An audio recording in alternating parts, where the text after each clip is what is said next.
తెలంగాణలోని నారాయణపేట జిల్లా నుంచి కర్ణాటకలోని రాయచూర్కు వాహనాల రాకపోకలు నిలిచిపోయాయి. NH 167 పై ఉన్న దశాబ్దాల క్రితం నాటి కృష్ణా బ్రిడ్జిపై రహదారి మరమ్మతుల కారణంగా అధికారులు ఆంక్షలు అమలు చేస్తున్నారు. దీంతో సుమారు 45 రోజుల పాటు ఈ మార్గం గుండా రాకపోకలు నిలిచిపోనున్నాయి. ఇక హైదరాబాద్ నుంచి రాయచూర్ వెళ్లే ప్రయాణికులకు ప్రత్యామ్నాయ మార్గాలను సూచిస్తున్నారు అధికారులు.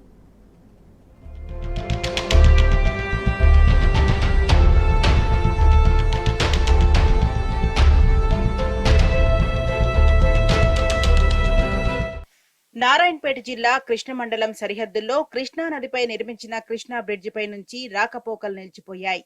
కృష్ణా బ్రిడ్జిపై వెళ్తున్న జాతీయ రహదారి 167 మరమ్మతులు చేసేందుకు అధికారులు నిర్ణయం తీసుకున్నారు. దీంతో ఈ నెల 17వ తేదీన ఉదయం 5 గంటల నుండి 45 రోజుల పాటు వాహనాల రాకపోకలు నిలిపివేస్తున్నట్లు తెలంగాణ, కర్ణాటక అధికారులు ఆదేశాలు జారీ చేశారు. కర్ణాటకలోని రాయచూరు, తెలంగాణలోని హైదరాబాద్ కు రాకపోకలు సాగించే వాహనదారులు ప్రత్యామ్నాయ మార్గాల ద్వారా గమ్యస్థానాలకు వెళ్లాలని సూచించారు.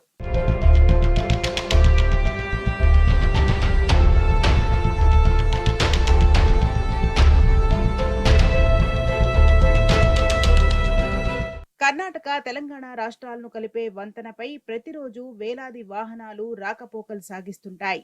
కృష్ణా వంతెనపై కర్ణాటక ప్రభుత్వం రహదారి మరమ్మతులు చేస్తున్న నేపథ్యంలో NH 167 పై వెళ్లే వాహనాలను దారి మళ్లించారు. రాయచూర్ నుంచి హైదరాబాద్ వచ్చే వాహనాలు బసవేశ్వర, యారగేర, ఐజా, గద్వాల్, జూరాల ప్రాజెక్టు మీదుగా వచ్చేందుకు రూట్ ఏర్పాటు చేశారు. రాయచూర్కి వెళ్లే నారాయణపేట్ జిల్లా ప్రయాణికుల కోసం మరికల్ సబ్స్టేషన్ నుండి చిత్తనూరు, అమరచింత జూరాల డ్యాం, గద్వాల్ మీదుగా కేటీ దొడ్డి రాయచూర్కు దారి మళ్లించారు. కృష్ణా, మక్తల్, మరికల్ పోలీస్ స్టేషన్ పరిధిలో వాహనదారులకు అవగాహన నిమిత్తం ఫ్లెక్సీలను ఏర్పాటు చేశారు.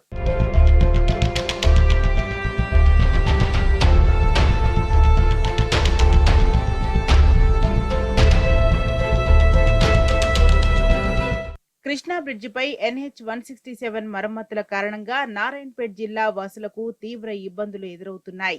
రాయచూరు వెళ్లాలంటే చుట్టూ పదుల సంఖ్యలో కిలోమీటర్లు తిరిగి వెళ్లాల్సి వస్తోంది. ముఖ్యంగా రోజువారీ కూలీలు, విద్యార్థులు, రైతులు, అంబులెన్సుల్లో వెళ్లే పేషెంట్లు తీవ్ర ఇబ్బందులు ఎదుర్కొంటున్నారు. రాయచూర్, హైదరాబాద్ మధ్య రాకపోకలు పెరగడంతో ఈ మార్గంలో వాహనాల రద్దీ సైతం పెరిగింది. బ్రిడ్జి వెడల్పు కేవలం 20 ఫీట్లు వెడల్పు మాత్రమే ఉండడంతో భారీ వాహనాల రాకపోకలకు తీవ్ర ఇబ్బందులు ఎదురవుతున్నాయి. ప్రస్తుతం ఉన్న బ్రిడ్జికి మరమ్మతులతో పాటు మంజూరైన నూతన బ్రిడ్జి నిర్మాణానికి చర్యలు తీసుకోవాలని స్థానికులు కోరుతున్నారు. నా పేరు సోమశేఖర్ గౌడ్, కున్సి ఎక్స్ సర్పంచ్. ఈ బ్రిడ్జు పనులు ప్రతి సంవత్సరము ఒకసారి రిపేర్ చేస్తున్నారు. ఆ విధంగా చేయడం వల్ల ప్రజలకు చాలా ఇబ్బందులు ఎదుర్కొంటున్నారు. మరి అదేవిధంగా కొత్త బ్రిడ్జు అయిన తర్వాత చేస్తే బాగుంది అనుకునే మూమెంట్లో మళ్ళీ ఈ రోడ్డు రిపేర్ చేస్తున్నారు. ప్రతి సంవత్సరం కూడా చేస్తున్నారు. ఒక్కసారి దాన్ని నాణ్యతగా చేసి మంచిగా రిపేర్ చేస్తే పబ్లిక్కి రాకపోకలకు ఇబ్బంది కలగదు. ఇక్కడ దగ్గరలో మక్తలు కర్ణాటక సరిహద్దులో ఉంటాం మేము. ఇక్కడికి ఈ కృష్ణా బ్రిడ్జ్ చాలాసార్లు చూస్తున్నాం మేము కూడా. ప్రతి 1 ఇయర్ కానీ 2 ఇయర్స్ కానీ వర్క్ చేయడం స్టార్ట్ చేస్తారు, కానీ తొందరగా ముగిస్తారు, దాన్ని అక్కడిక్కడ చేస్తారు. ఆటోమేటిక్ మళ్ళీ రిపేర్ అని చెప్పి పెట్టడం జరుగుతుంది. ఇక్కడ మాకు మక్తల్ నుంచి కర్ణాటక వెళ్ళాలంటే మేము రైతులము చాలా ఇబ్బంది పడతాం. విత్తనాలకు కానీ మామూలుగా ఏదైనా డబ్బులకు కానీ మేము ప్రతిసారి చూసిన గితకల్లా వర్క్ ఇక్కడ పక్కలో ఉంది, కానీ వర్క్ అది కూడా సగంలో ఆగిపోయింది. అది చాలా రోజుల తర్వాత స్టార్ట్ చేసారో ఎండ్ చేసారో తెలియదు. ఆ ప్రాసెస్ కూడా తొందరగా ఈ కర్ణాటక గవర్నమెంట్ కానీ మన కర్ణాటక కలెక్టర్ గారు కానీ దృష్టి తీసుకొని చొరవ తీసుకోవాలి.